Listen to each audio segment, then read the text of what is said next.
இப்போ நம்ம இருக்கிறது முதல் வெளிப்பிரகாரம். முதல் வெளிப்பிரகாரத்தில் பின்னாடி பார்த்தீங்கன்னா 7 தலை கொண்ட நாகத்தோட குடையில சிவலிங்கம் இருக்கிற சிலை இருக்குது. பார்க்கவே ரொம்ப அழகா இருக்குது. இந்த சிலை பார்த்தீங்கன்னா ஒற்றை பாறையால் உருவாக்கப்பட்ட சிலை. அது மட்டும் இல்லை, இந்த சிலை பார்த்தீங்கன்னா இந்தியாவில் இருக்கிறதுல மிகப்பெரிய நாகலிங்க சிலை. இதோட உயரம் பார்த்தீங்கன்னா கிட்டத்தட்ட 12 அடி வரும். அது மட்டும் இல்லை, இந்த சிலை பார்த்தீங்கன்னா சில மணி நேரத்திலே செதுக்கப்பட்டதாக சொல்லப்படுது. அந்த கதையை இப்போ நம்ம பார்க்கலாம். இந்த கோயிலை கட்டிட்டு இருந்த தலைமை சிற்பியும் அவருடைய கூட்டாளியும் மதிய சாப்பாட்டுக்கு வந்திருக்கும் போது வந்த சிற்பியில ஒருத்தருடைய அம்மா தான் இந்த சமையல் வேலையெல்லாம் பார்த்துக்கிட்டு இருக்காங்க. அப்போ அவங்க இன்னும் சமையல் பண்ண ஆரம்பிக்கல. அதனால எல்லாரையும் கொஞ்ச நேரம் காத்திருக்க சொல்றாங்க. அப்போ சிற்பி எல்லாரும் சேர்ந்து பக்கத்துல இருந்த பாறையில சிலையை செதுக்க ஆரம்பிக்கிறாங்க.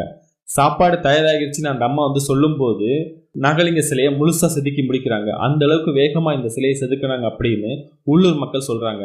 இப்போ நீங்க பார்த்துக்கிட்டு இருக்கிறது முழு முதல் கடவுளான விநாயகரோட மிகப்பெரிய சிற்பம். இந்த சிற்பத்துக்கு பக்கத்துல பாத்தீங்கன்னா அவரோட வாகனமான எலியோட சிற்பமும் இருக்குது.